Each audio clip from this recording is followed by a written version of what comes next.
guys, good morning. Good morning, good morning, good morning. Happy Friday sa ating lahat. So ngayon, nag-decide ako na magluluto ng dinding. Siyempre, meron akong baon na tinapa from the Philippines. And hey, wow, this is my favorite. So ngayon guys, magluluto ako ng inabraw na saluyot. Saluyot.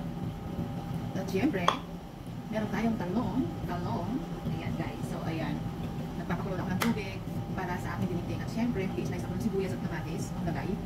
Wala tayong luto guys. So, ang gagamitin ko lang is asin and bechin.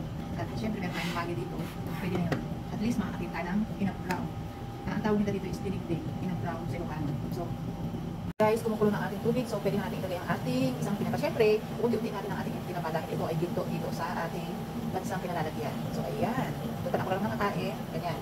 At syempre, guys, meron na tayong ito, bawang umalis. Punta ng Pilipinas. Paligpit sa akin ng bawang ang aking gurang, charot ang aking madam. So, ilalagay natin ito, kamatis at sibuyas. So, ito guys, ilalagay na natin ang ating sibuyas, kamatis at bawang sa ating kaserola ng mukulong tubig. Ayan. Siyempre, tayo mga Pinoy. So, inasabi sa mga tayo ng pagkain. Sarap pa sana ito guys, pag meron tayong dabong, with dabong, kaso wala tayong dabong. Pakuloy lang natin ulit, tapos lagyan ng asin. Oh my God! Nakakaloka talaga kami ng tinapa. Nakakagutom, oh my goodness. So ngayon guys, tatakpan ko na ito, ibabalik ko na sa aming freezer. Kasi baka pag-gulising ang aking bakulaw or aking madam, maamoy na to at naku, ano na ninyo ang sasabihin ng mga ayaw nila kasi nakakarinig, nakakamoy ng mga ganyang amoy guys, ang mga araba. At syempre, sarado natin ang mga pintuan kasi aamoy yan at magagalit. Ano yan? Sana! Sabihin ng ating gurang. So guys, so gasa na natin ang ating talong at syempre, ang ating talong. So ayan guys, nakulo-kulo na siya. So lalagyan na natin ang ating talong para maluto. Ayan.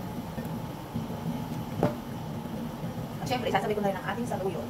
Pasensya na kayo guys, ganito kasi talaga ako magluto. Ayan. Wow, sarap pa sana nito pagkabay na to. My goodness. Ayan na guys. So pakuluin lang natin siya ulit mamaya at i-check natin kung ano ang magiging resulta. Magiging anong lasa. Wow! Oh my God! Oh my God! So guys, tikman na natin kung anong lasa ng ating niluto. Oh my God, nagugutom talaga ako. Pwede na natin tikman na ang ating niluto. Tikman na natin at ating husgahan kung ano ang lasa ng ating niluto.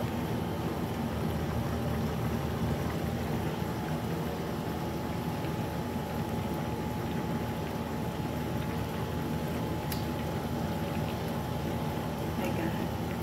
Ang sarap. I love it.